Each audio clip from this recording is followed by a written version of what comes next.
Okay, welcome po ulit sa ating lahat at sa lahat po na nanonood sa atin online. We welcome you and let me be the first one to greet you. Merry Christmas. Ayan. Dahil sa Pilipinas, September pa lang, Christmas na. At gusto ko ring i-announce na ngayon pa lang, tumatanggap na ako ng Christmas gift. 0977. Anyway, welcome po sa ating lahat one more time. Nasa series pa rin tayo na Fruit of the Spirit. And it's 9 Sundays. Ang goal natin sa series na ito is not just to be informed kung ano tong 9 fruits of the Spirit. But most of all, what we wanted to see is ma-embody natin ito, maisabuhay natin ito, mag-grow ito sa ating buhay because it is a proof that we are truly a person who is saved, na andyan talaga sa atin yung banal na Espiritu nung tinanggap natin si Kristo bilang Diyos at tagapagligtas ng ating buhay. Ngunit katulad na sinabi ko 2 Sundays ago, katulad ng isang puno na hindi namumunga, and I'm sure we have seen these trees na sobrang tagal na walang bunga or hindi namumunga, it is also possible for a believer to have the Holy Spirit who is saved but is not bearing the fruit of the Holy Spirit in his or her life. And yun na nga, no, at dahil doon tayo ay nakakriticize ng ating kapitbahay, ng ating kakilala, ng ating kaibigan, kaopisina, kaklase, magulang, ganyan ba ang Christian? Yan ba ang tinuturo sa church ninyo? Ba't mainitin yung ulo? Ba't parating irritable? Ba't hindi nauutusan? So itong mga bagay na to, na napupunahan ng mga tao sa paligid sa atin, ay dahan-dahan itong maa-address once the fruit of the Spirit is going to grow and to flourish in our lives. And yun po yung gusto nating mangyari. So when we go out there, and even inside the church, makikita po yung Christ-likeness, that we will become like in the image of the Lord Jesus Christ. So yun pong pag-uusapan. We have already covered love, joy, peace, patience. No? And papunta na tayo sa panglima ngayon. Pero dun sa apat na yun, no, nakita na ba natin yung sa buhay natin? Visible na ba yung fruit of love? Fruit of joy. Tingnan mo yung katabi mo. Mukha bang may joy ang buhay niyan? Mukha bang may peace? Ayan. Mukha na bang, nakita na ba natin na may patience? Ayan. So, every Sunday, itong pinag-uusapan for the next 9 Sundays, and because we want na talagang maitatak ito sa ating isip at sa ating puso, I would like to once again everyone request to please rise as we read the Word of God. At doon pa rin tayo sa Galatians chapter 5, verses 22 to 24. Siguro naman sa 9 Sundays na binabasa natin to every Sunday, talagang memorize natin kahit tulog tayo, parang recitation. So, let's go immediately to verse 22. Sabi ito all together, but the fruit of the Spirit is love, joy, peace, forbearance, kindness, goodness, faithfulness, gentleness, and self-control. Against such things there is no law. Those who belong to Christ Jesus have crucified the flesh and its passions and desires. Amen. Thank you so much. May we all be seated. So pag-uusapan natin, obviously, is the fruit of kindness. Kindness. Ano ba itong kindness? What is kindness? And para maunawaan natin itong kindness, kailangan natin balikan yung topic ni Pastor Marvin last Sunday, which is patience, no? Kasi makikita natin dito kung ano talaga tong mas maunawaan natin at mas mag-grasp natin, ganito pala yung definition ng kindness. Balikan natin. So, while patience is refusing to show anger or wrath, di ba yung patience, sabi ni Pastor Marvin from the Greek word makrothymia, which means macro long, thymia which means fuse, long fuse, hindi madaling magalit, mataas yung pasensya, parang dynamite na mataas yung fuse niya, bago dumating sa dulo, bago sumabog, napakatagal, no? Patience is refusing to show anger or wrath, while kindness is doing good even when a person does evil or bad. Are you with me? Next slide, para mas unawaan natin. Patience is more on the passive side. Pagtitimpi, no? It's withholding the anger or judgment to an offender. Wow. While kindness is more on the active side, showing good and compassion despite being altogether offended. Tanong po, ano mas mahirap? Patience o kindness? No, kala nyo, hirap na nung patience last Sunday, ano? So, patience is when you are on the defensive side, passive side. Okay, itong ginawa sa akin. Okay, sige, I won't react. I will be patient. I will not show anger. I will not show judgment. I will not touch you. I will not punish you.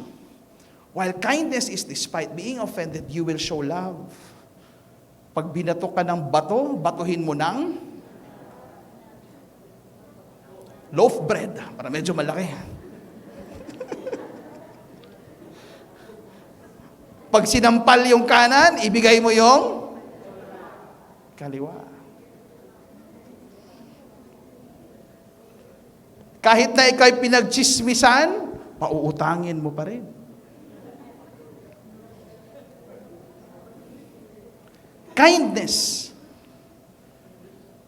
Kindness is more than being nice. Diba? Pag, wow, napaka-kind niya. No? Parang it's more than being pleasant. It's more than being good. Sabi nga nila, she's so demure.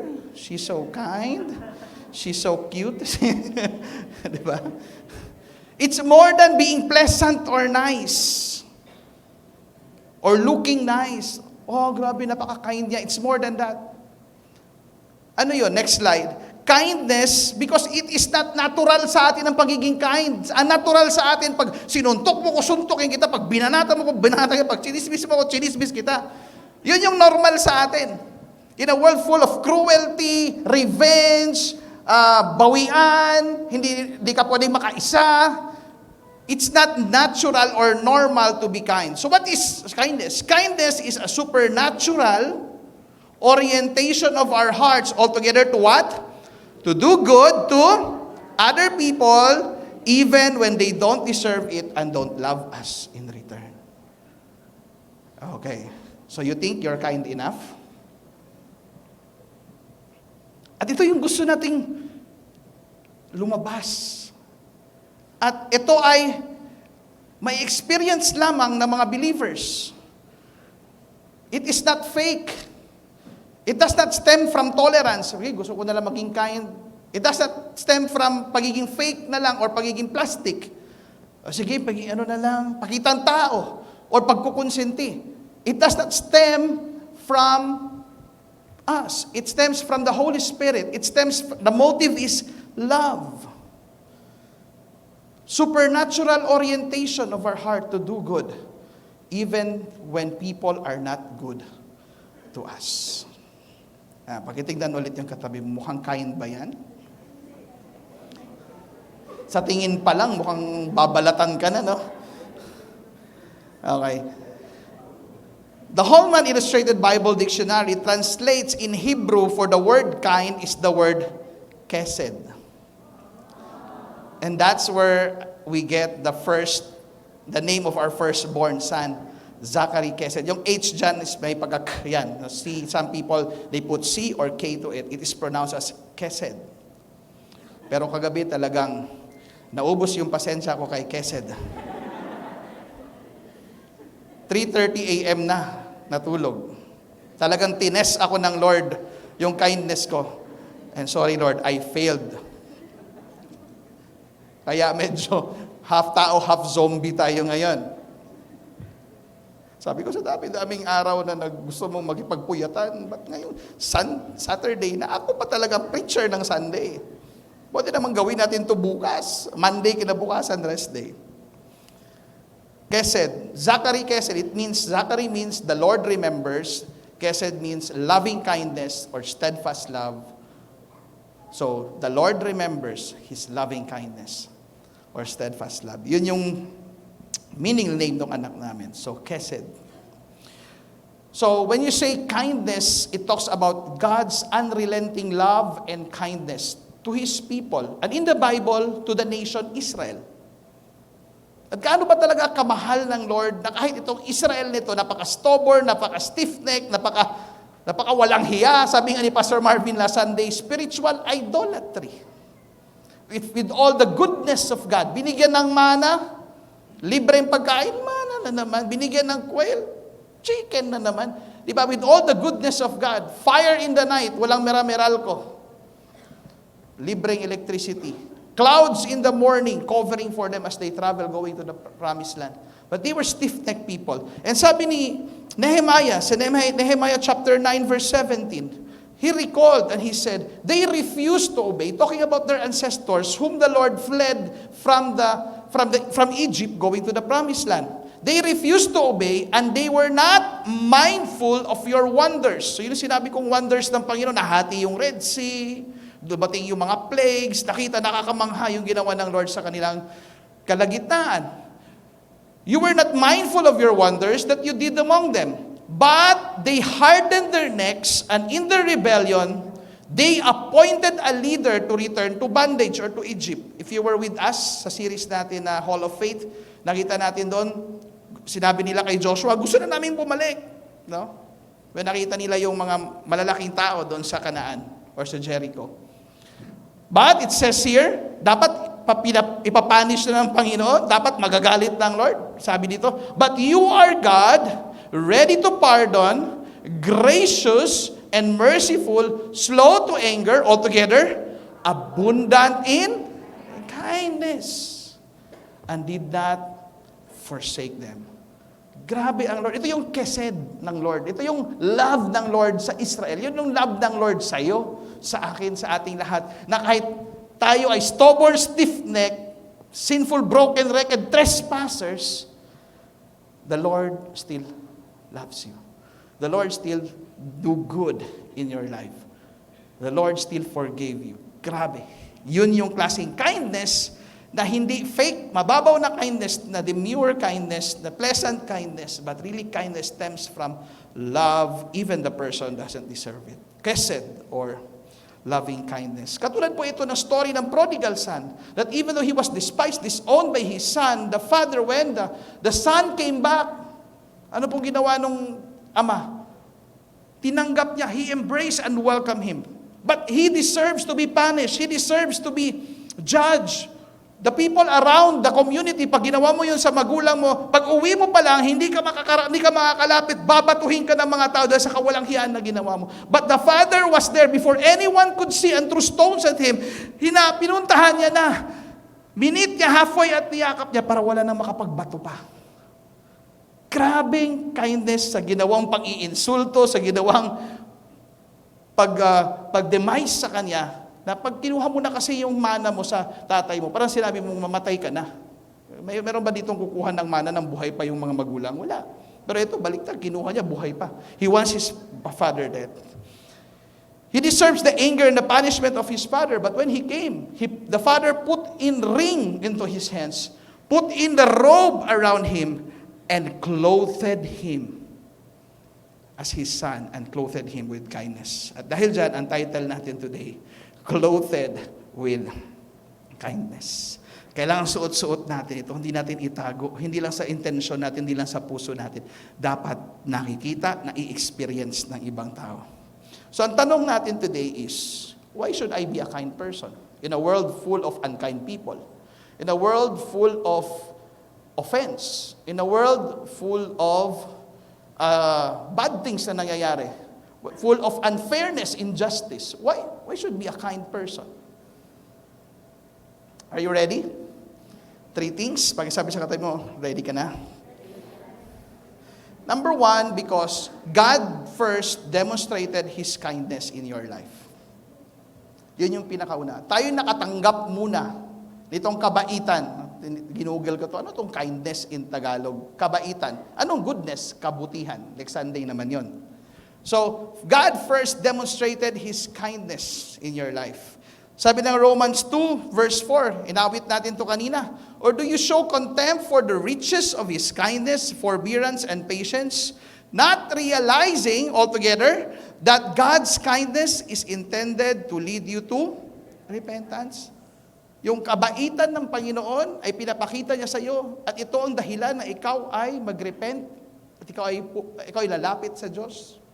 That this brings us to the classic truth that in the beginning, just like our ancestors, we are a people na stubborn, disobedient, and rebellious sa Panginoon. I don't need to convince you. There were times in your life, you're like this. That's why the prophet Isaiah said, we are all like sheep who goes astray. We want to live our own life, our own way, the way we wanted it to be, than the way God wants it to be. And we deserve the judgment. We deserve the punishment. And we deserve the anger of God because sa anong mga ginawa natin? Sa mga nagsaserve, bakit ba kayo nagsaserve? Ba't ba kayo tumutugtog? Ba't ba kayo pumupunta dito every Sunday? Bakit gusto nyo ba ibigay at ialay yung buhay nyo sa Panginoon? Bakit gusto nyo isurrender yung buhay nyo sa Panginoon? Bakit gusto nyo gumawa ng mabuti sa kapwa-tao? What made you surrender or give or offer your life to God? Is it fear of punishment? Is it fear of going to hell? Takot kang maimpyerno? Naalala ko noon, sabi sa akin ng mga tao na sa paligid ko, growing up, maliit pa lang ako, "Uy, huwag ka mag-bad boy ha, because bad boy goes to hell." Sino dito nasabihan ng ganon? Bad boy goes to hell. Liars go to hell. Sino po dito?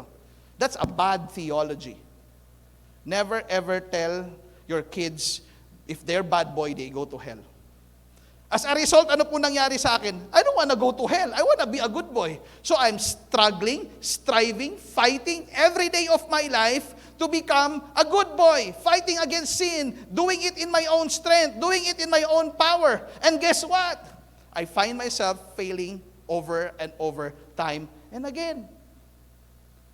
And dumating ako sa point na parang hopeless to. Hanggang buhay pa ako, hindi ako mananalo dito. I'm gonna be defeated. I always find myself defeated. Mananalo ako ng isang linggo, talo na naman ako ulit after 1 week. I make it this day, tomorrow, I'm not sure I'm gonna fail again. Are you with me? So if I go to heaven because I'm a good boy, then I lose hope. Hindi ko kaya. Na-realize ko one day, my God, this is a losing battle. I'm not gonna make it. I'm hopeless. So, magpaka-bad boy na lang ako. Never din naman ako magiging good boy, whatever I'm gonna do. Are you with me? And this is also what Apostle Paul says.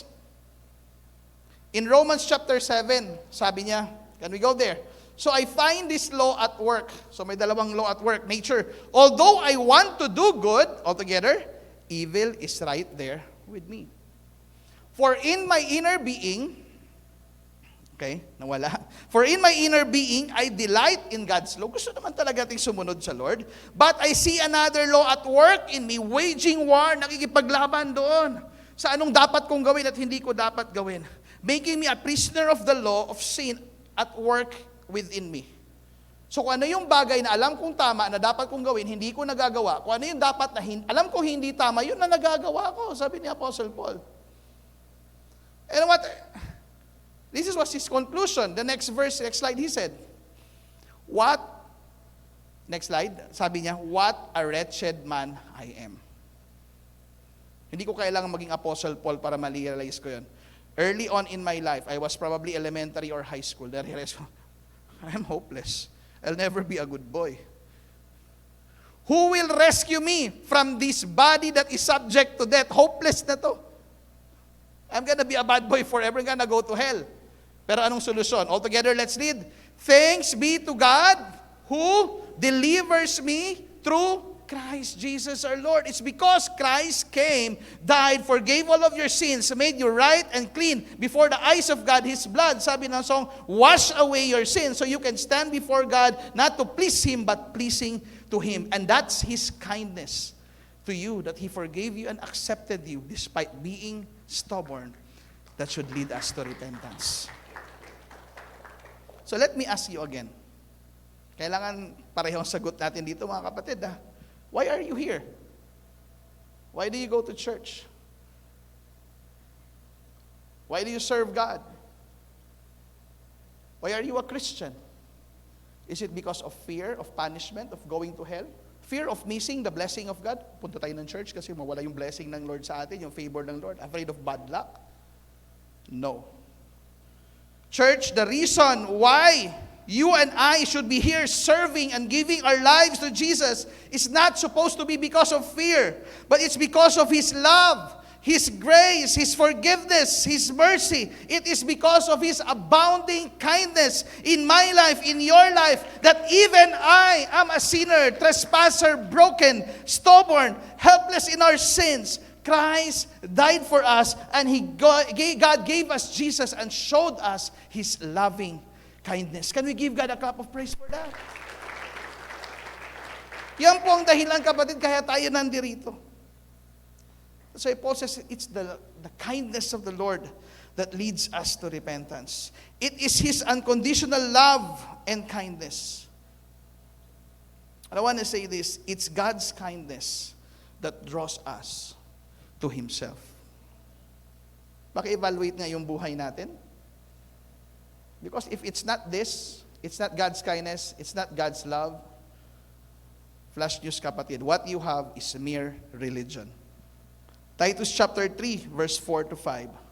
But when the kindness and love of God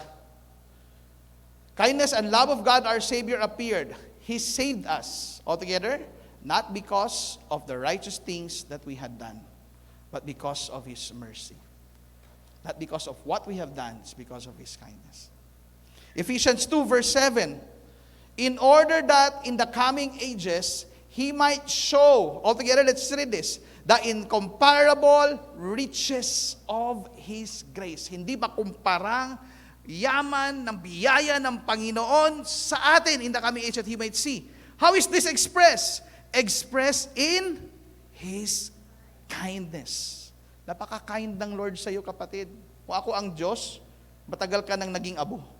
Kahit ako, sa sarili ko, Lord, buti na lang, di ako ang Lord. Minsan, may mga taong sobrang tigas ng ulo, binigyan mo na ng advice, ayaw makinig, pumunta pa rin doon sa way niya, yan, sinabi ko na, di ba?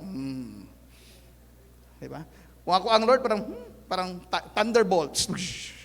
Sabi nga ni Pastor Marvin, gawan natin ng bagong tao, gawan bagong Adam and Eve, tigas no?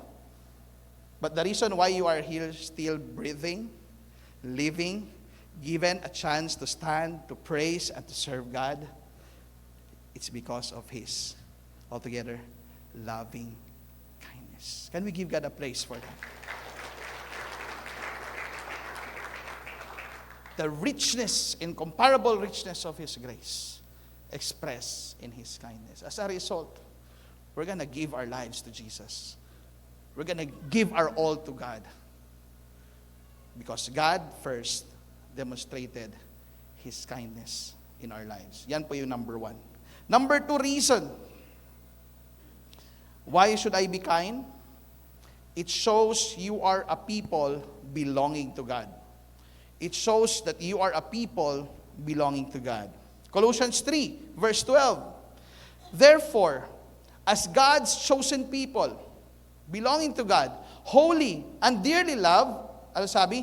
Clothe yourselves with compassion and kindness and other virtues na po na nandyan. Pero doon lang po tayo sa kindness. Clothe yourselves with kindness. Siguro sa Colossae, ang dami nag-aaway-away, Kristiyano, pero hindi makitang Kristiyano yung kanilang pamumuhay. Kaya sabi ni Pablo, hindi po sapat na yung kindness is just an internal value. Hindi po sapat na yung kindness ay nakikita lang sa smile natin. Hindi po sapat na yung kindness ay it's just in our heart and in our intention. We must wear it. We must clothe it in ourselves. It must be shown outwardly in action. Sabi po ng isang theologian, creed should be followed by conduct. Yung ating paniniwala, yung ating doktrina, it must go with a Christian duty to help and be kind just as the Lord is kind to us. And kung titignan po natin yung Biblia, ang dami po mga example na mga taong ginamit ng Panginoon to show kindness to people.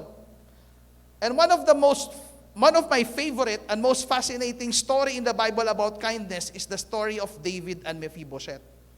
Sino si Mephibosheth? Kilala ko si David. Si Mephibosheth, parang ngayon ko lang narinig yan, Pastor. Si David, mayroon siyang best friend na ang pangalan ay Jonathan. Kilala natin. Si Jonathan, anak siya ni King Saul na rival ni David sa throne ng Israel.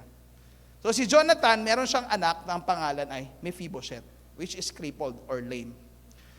Now, Jonathan knew that it was high time that the throne of Israel must be given to David.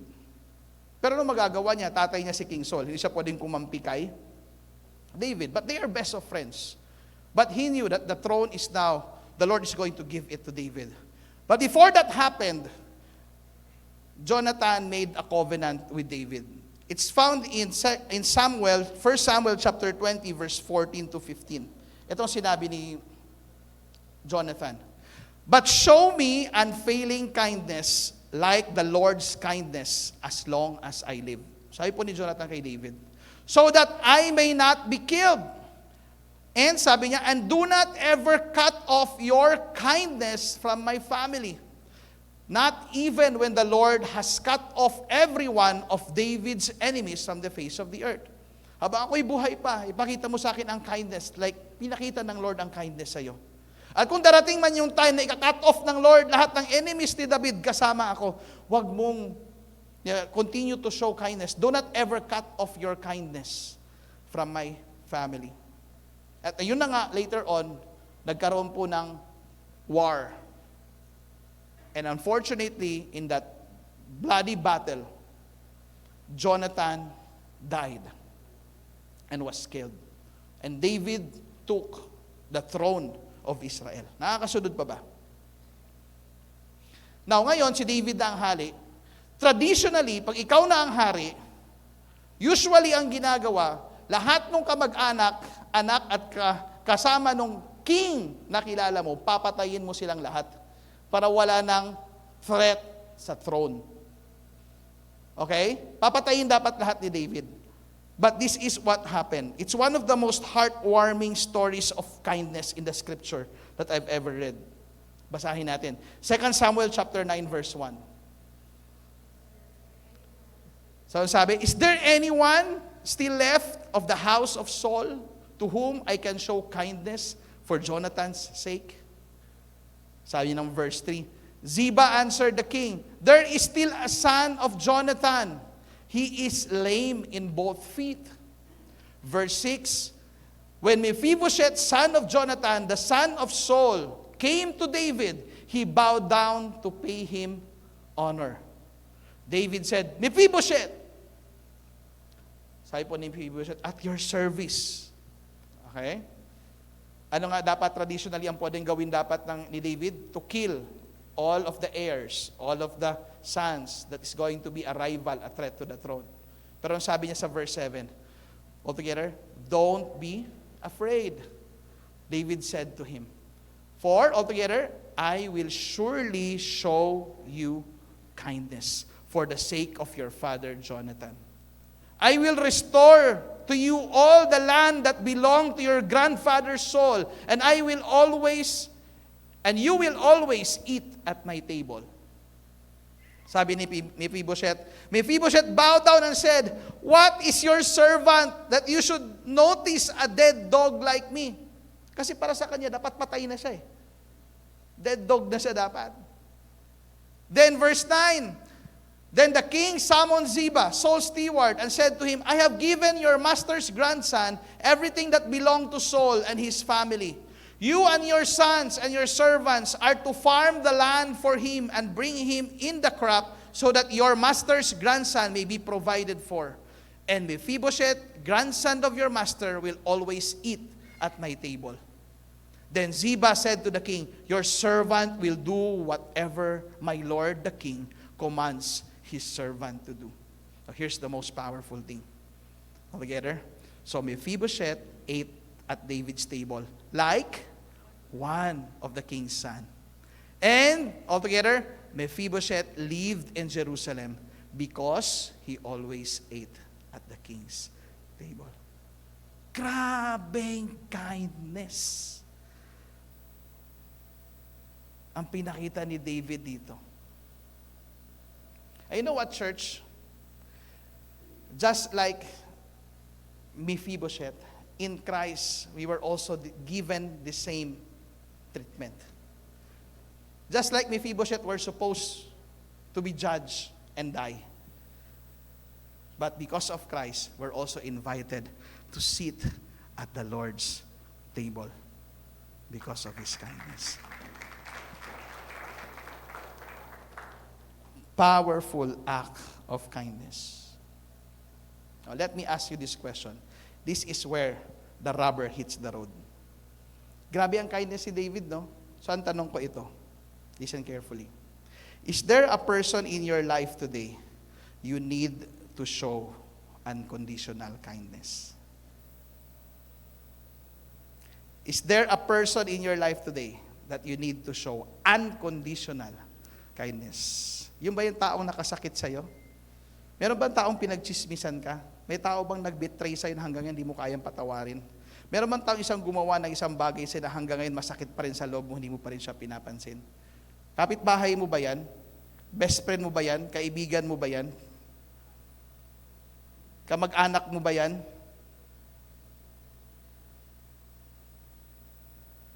Asawa mo ba yan? Kasi minsan may mga asawa, no? Di ba? Away agad, no?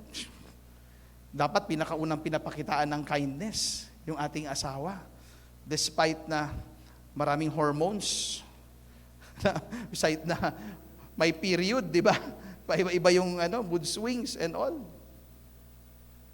Dapat sa loob ng church nakikita. So I'm gonna ask you, is there someone in your life today that you need to show unconditional kindness? Is there someone in your life today that you need to go out your way, talk to that person, dahil mag-isang dekada na kayong hindi nag-uusap dahil sa sama ng loob mo sa kanya?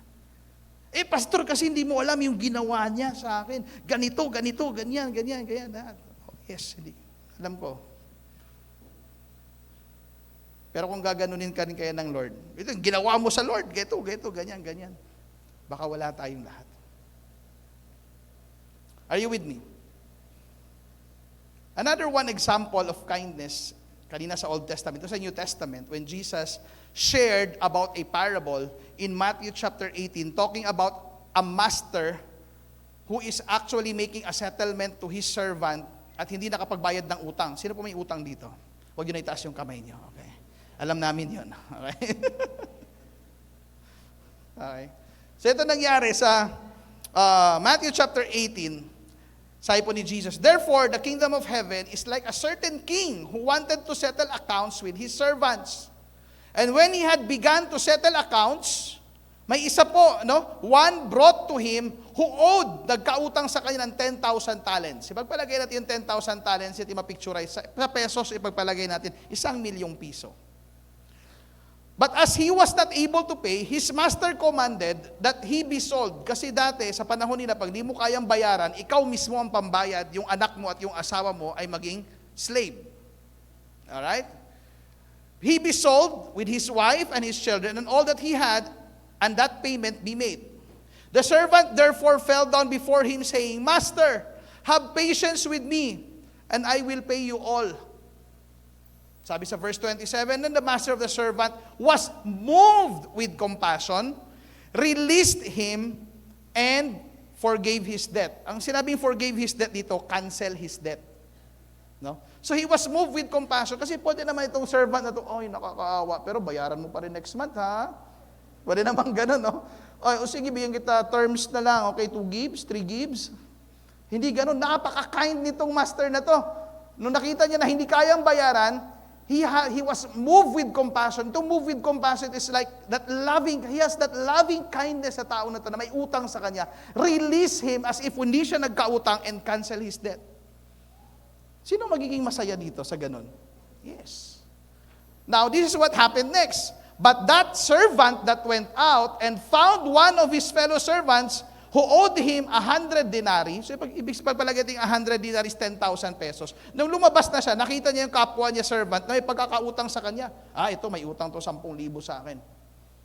And he laid his hands on him and took him by the throat. Kung may utang ka, 10,000, bayaran mo. Nakalimutan niya, pinatawad lang siya ng 1,000,000, no? Pay me what you owe. So his fellow servant fell down, the same thing that he did, fell down at his feet and begged him, have patience with me and I will pay you all. And he would not, but went and threw him into the prison till he should pay the debt. Wow. Minsan gusto natin tayo lang patawarin eh. Yung iba pag nakagawa ng kasalanan, mahigpit tayo sa kanila. Dapat hindi sila patawarin agad. Anong ginawa ng master? Then his master who heard this, after he had called him, said to him, You wicked servant, I forgave you all the debt because you begged me.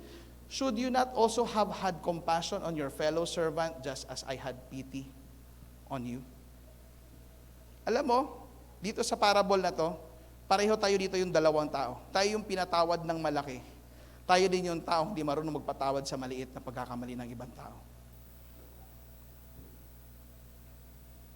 Kindness. The gospel is not for the perfect and the good people. It is for the broken and weak. So if we are not kind to others in their shortcomings and weakness, we do not truly understand the gospel. And I want to say this. Next slide. Kindness should lead us to, altogether, kindness. Kindness should lead us to kindness. So why should I be kind? Because God is kind to me. With the millions of my debt, He has forgiven me. So ano yung number one? Because God first demonstrated His kindness in my life. Pangalawa, because you are a people belonging to God. Last and number three, because why should I be kind? Because kindness is commanded to every follower of Christ. In Matthew chapter 5, after Jesus spoke about the parable, the Beatitudes, nagkaroon pa siya ng maraming tinuro pababa. And He espoused on the element of being or kabaitan or kindness. And the teaching of Jesus is very countercultural. Pag sabi countercultural. Pag sinabing countercultural, kung ano yung culture dati, kina-counter niya, hindi ganun yung katuruan niya. It will make you uneasy. It will make you like, bakit Lord? Ganon. Di ba pwedeng ganito na lang? Napaka-countercultural ng kanyang message. At marami ang nasa-shock dahil ang kanyang message hindi inaasahan na ganito. So let's go to Matthew chapter 5, verse 38. So sinabi niya, you have heard that it was said. It talks about the law. You heard it was said, it talks about the law. It talks about our cultural norm. It talks about what we practice and what we believe for how many years. Ano po yun? Eye for eye and tooth for tooth. Talaga ba, Pastor Mark? Nasa Bible yung eye for eye, tooth for tooth? Yes, let's go to Exodus chapter 21. Ito po yung nakalagay dyan. These are the laws you are to set before them. Sabi ng verse 1. Anong sabi ng verse 22? Listen carefully. If people are fighting and hit a pregnant woman, may mga buntis ba dito? Okay? May nag-aaway, at dahil sa pag-aaway nila, tinamaan yung buntis na woman, and she gives birth prematurely. I just received a message this afternoon about Steph na nasa hospital ngayon and might be premature. So let's pray for her. Naalala ko lang dahil sa verse. And she gives birth prematurely, but there is no serious injury. The offender must be fined whatever the woman's husband or whatever the court has decided. Nag-aaway sila, tinamaan yung buntis, pero safe naman yung nanay at saka yung bata. Kung ano yung dinidemand na husband or ng batas na compensation, bayaran niya. Pero, eto na, but if there is a serious injury, kung namatay yung nanay or namatay yung bata, ito yung mangyayari. Ready na ba kayo? You are to take life for life, eye for eye, tooth for tooth, hand for hand, foot for foot, burn for burn, wound for wound, bruise for bruise. So you have said it. Sabi niya, you have heard it, it was written. Ito yung cultural norm ninyo. Ito yung katanggap-tanggap, eye for an eye, tooth for a tooth. In short, pag sinampal ka sa kabila, ibigay mo yung kabila. Pag dinakawan ka dito, nakawan mo din siya. Pag tinake advantage ka niya, take advantage mo din. Yan ang cultural norm. Pero anong sabi ni Jesus sa verse 39? But I tell you, Jesus is setting a new rules. Jesus is setting a new commandment. This is the Jesus way. Dati, it's the law. It's their cultural norms way. Ito naman, it's the Jesus way. Ano yung Jesus way? Do not resist an evil person. Ano daw? If anyone slaps you on the right cheek, turn to them the other cheek also. Lord, sinampal na nga ako dito, ba't ibibigay ko pa to? Ano siya siniswerte? Sampalin ko rin siya. Diba? Parang, habang nakikinig tayo ngayon, parang meron ng uncomfortable dito sa ano natin. Bakit may feeling tayo of uncomfortability?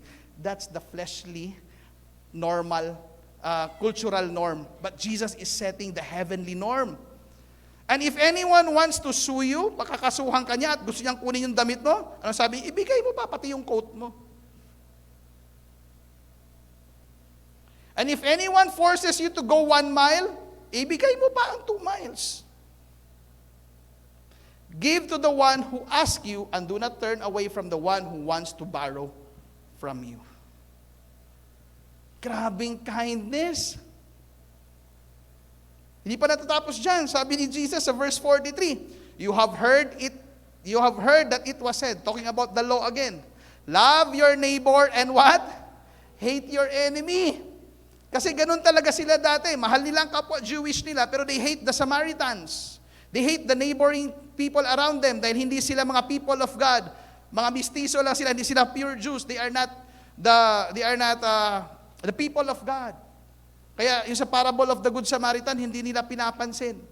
Bakit? Meron silang alitan na matagal na for hundreds of years. Ano sabi ni Jesus? Verse 44. But I tell you, this is the Jesus way. Love your enemies and pray for those who persecute you. Lord naman, love your enemies. Hindi ko nga love yung friends ko, yung enemies ko pa. Pray for those who persecute you. Hindi ko nga napipray yung mga nagbe-bless sa akin at nagbibigay sa akin, yung pa mga nagpe-persecute sa akin. That you may be what? Children of the Father in heaven. He causes His sun to rise on the evil and the good and sends rain on the righteous and the unrighteous. If you love those who love you, what reward will you get then? Are not even the tax collectors doing that? The tax collectors are the people who takes advantage. Kung sila nga marunong nga magmahal sa kapwa nila, mga gusto nila, edi wala kang pinagkaiba sa tax collector. And if you greet only your own people, what are you doing more than others? Do not even the pagans do that? Diba? Minsan tayo pag may mga nakaaway tayo, meron tayong mga hindi maganda yung nangyari, pag nagkasalubong sa mall, parang, ay, siya. Di ba? Parang, naghahanap ka ng ibang madadaanan. Parang, ay, ko siyang makita. Di ba to? Pero wala ka ng choice kasi isa lang yung hallway. Diyan, paglabas mo sa elevator, siya rin, papunta rin ng gano'n. Nagkagulatan kayong dalawa. Meron kayong sama ng loob sa isa't isa. If you cannot greet each other, you're even worse than a pagan, a person doesn't know God. Tatapos na ba dyan? Taasan pa natin ang standard. Ito, last verse. All together, let's read. Be perfect as your heavenly Father is perfect. Ayan. Perfect? Are you serious? Yung perfect po na pinag-uusapan is not about yung walang mancha, walang bahid. Be perfect. It's our goal to have that maturity, perfect maturity. At ang sabi ni Jesus dito, when you show kindness to other people, you have perfect maturity. Kala mo pag may patience ka, okay na. Pag may love ka, okay na. Pag may peace ka, okay na. Pag meron ka daw kindness, you have what? Perfect maturity. Kaya tignan mo yung katabi mo. Meron pa bang hindi napapatawad, kinakausap, pinapansin, binibigyan ng ano?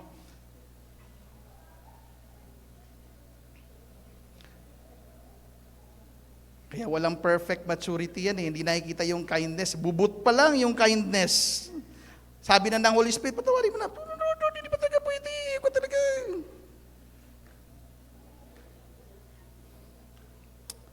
Sabi ni Charles Spurgeon, all blood-bought, heaven-bound sons of God stretch towards the highest conceivable standard and be not satisfied till you reach it. That's what we want, na magkaroon tayo ng perfection or maturity. I want to say this. When you grow in kindness, despite challenging situations or uncomfortable situations, it means you have grown in perfect maturity in character and godliness. Yan. Tignan mo yung katabi mo, mukhang perfect na ba yan? Pagkasabi, malapit na, Pastor.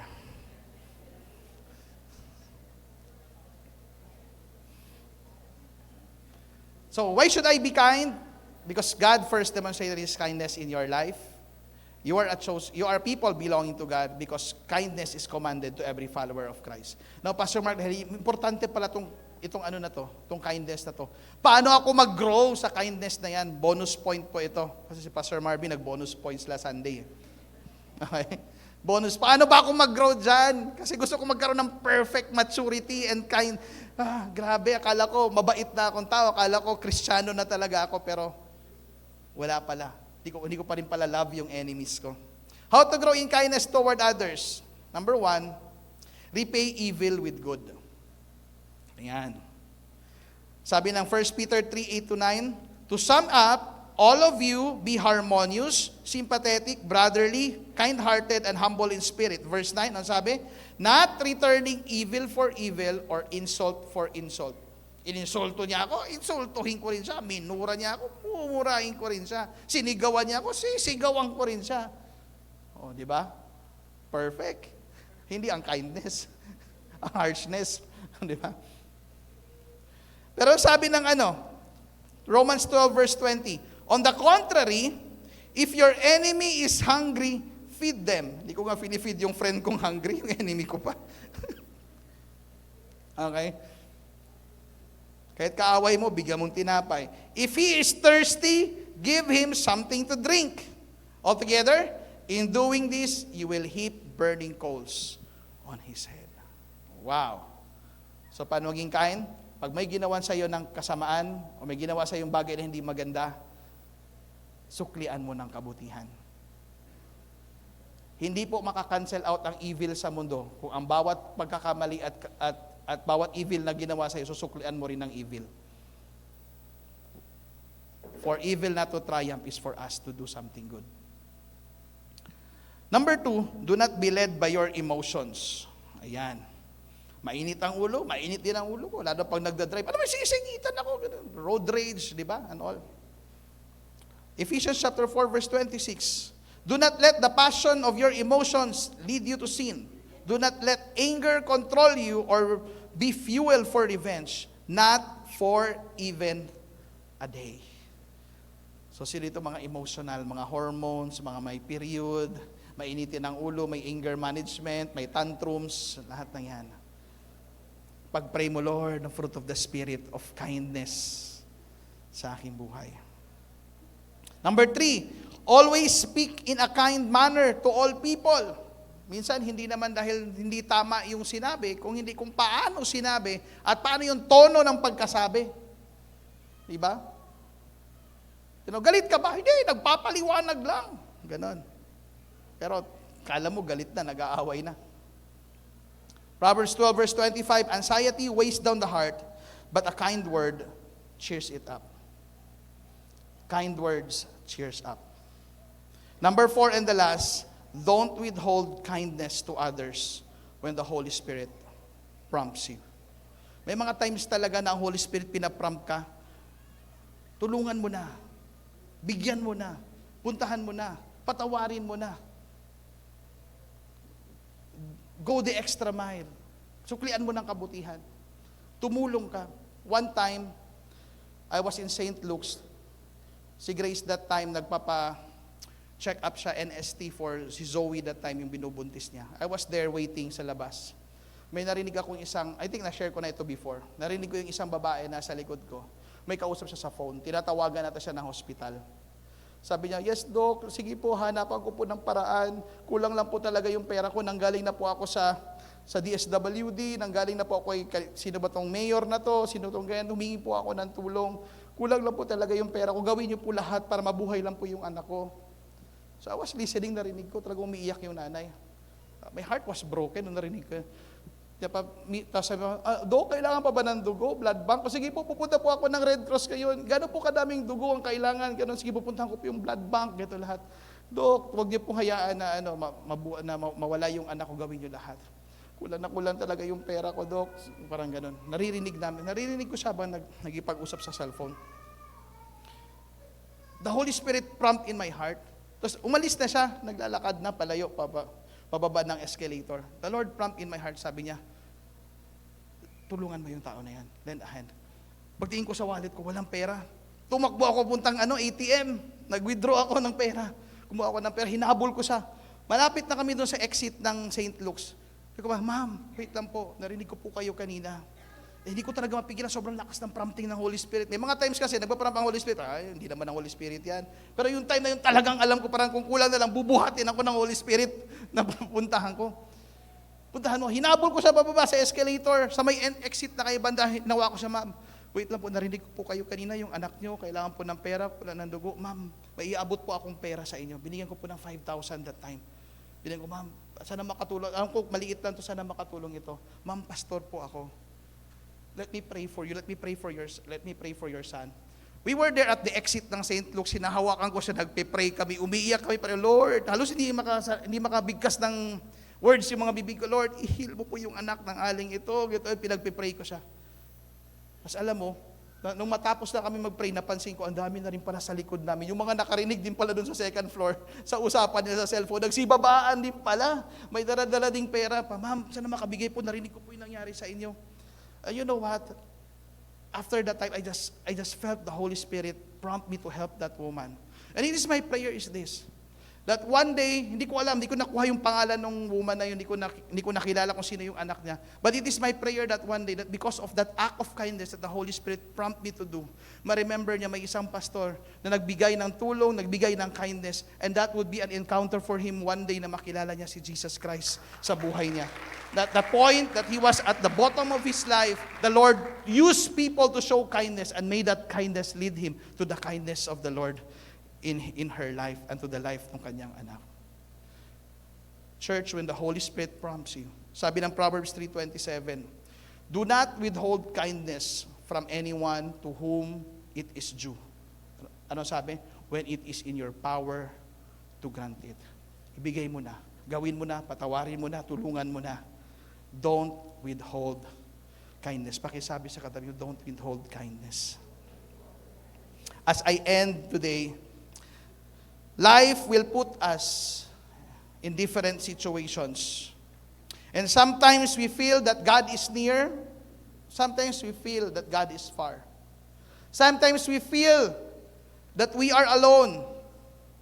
And sometimes we feel that He is on our side. But when situations in life will confuse us and make us lose hope, always remember and never doubt this one thing will never change. That just like in the past in your life today and in the days to come, His loving kindness will always abound. Sabi ng Psalm 145 verse 8, the Lord is gracious and full of compassion, slow to anger, and abounding in loving kindness. And that's why sabi ni King David, last verse, because your loving kindness is better than life, my lips shall praise you.